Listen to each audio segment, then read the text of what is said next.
Coming up on Mountain News this morning, there was a rough start for Thanksgiving yesterday in Painesville after a fire started. And Jack Harlow will be here this weekend for his third No Place Like Home tour.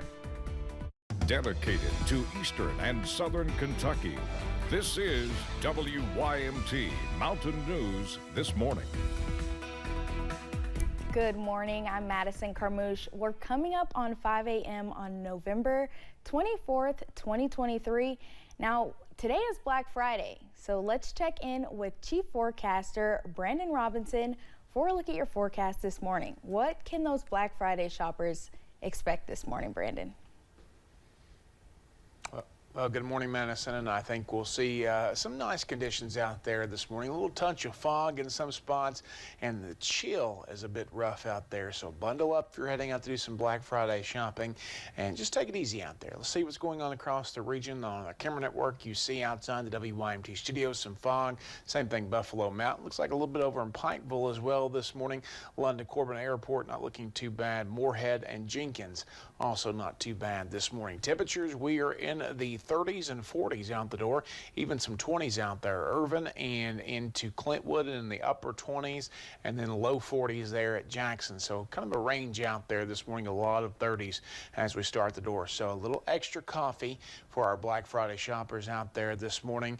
And for your out the door forecast, I do think we're going to see a mix of partly to mostly cloudy skies today. So we'll kind of keep an eye on it, but it's still going to be a little bit on the cooler side, not too bad, right around 51 for a daytime high. We will see some sunshine though this afternoon. Madison. Thank you, Brandon. Doors are opening at retail stores across the Commonwealth as people take advantage of Black Friday sales. WYMT's Jack Demler joins us live in Corbin to talk to some of the shoppers. Madison, good morning and happy Black Friday. I'm standing right outside the JCPenney here in Corbin, and as you can sort of see behind me, people are starting to make their way into the JCPenney as doors are officially open. Now, I got here at roughly 3:45. Now, it wasn't nearly this packed. I'm going to step aside here and I'm going to move my camera just a little bit just so you can start to see all the cars in the parking lot. As I mentioned before, it wasn't nearly this packed when I first got here at 3:45 in the morning, but a lot of shoppers came here early to take advantage of some of these Black Friday deals. I got the chance to speak to a few of them ahead of the doors opening. Well, I've been Black Friday shopping for, I don't know, probably the last 25 years. I missed it whenever COVID was here and we couldn't do it. But like I said, this is back to how it used to be, and it feels really good, and I'm really glad that I get to do it with my daughter. And while this is not Stephanie's first time Black Friday shopping, as you just heard from her, it's her first time Black Friday shopping with her daughter, an experience both of them will likely never forget. I'll have more at 6, but for now, in Corbin, Jack Demler, WYMT Mountain News. Thanks, Jack. We will have more about this year's turnout throughout the morning. One Rockcastle County family is still waiting to return home after a train derailment. Wednesday, after the derailment, 2 of the train cars spilled sulfur and caught fire. That fire was extinguished yesterday afternoon. Afterwards, officials went on to say they no longer detected sulfur in the air and gave the all clear for most families to go home. However, the Crossins live right above where the train crash happened and had to leave quickly. They were forced to leave behind their farm animals. It will affect the respiratory system, so that's my concern with my cows. It probably won't see it today or tomorrow, but it's very possible in 2 or 3 weeks. The Crossins say they are continuing to monitor the situation back home. Emergency crews are still working to restore the area where the crash happened.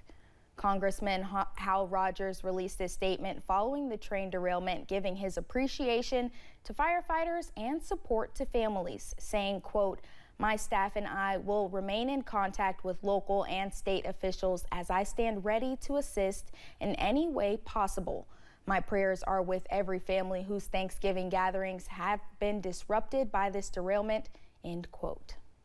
Yesterday morning, a fire in Painesville had first responders packing 5th Street. Flames coming from the second floor of a Painesville home were reported around 10:20 yesterday morning.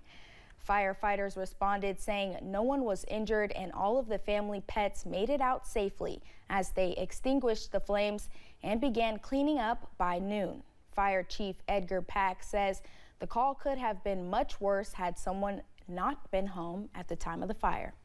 The homeowner, he was home at the time, said he did hear some noises that were strange to him, and then all of a sudden he had water coming down out of the ceiling. So that tells us that he had some fire up on the second floor for quite a time before they realized it was on fire. Pack says the cause of the fire is under investigation, but it is believed to have originated in an attic space.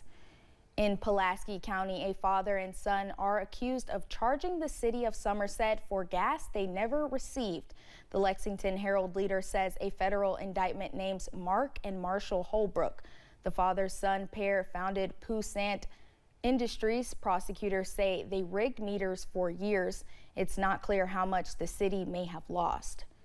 Perry County school employees were hard at work earlier this week preparing food for a big day of service for Thanksgiving.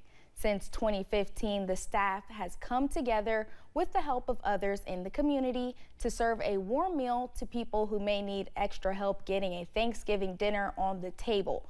Chief Financial Officer Jody Maggard says it started as a way to ensure all of their families and students were taken care of. I think the biggest thing is that when we highlight our students, it's not just from 8 to 3 during a school day.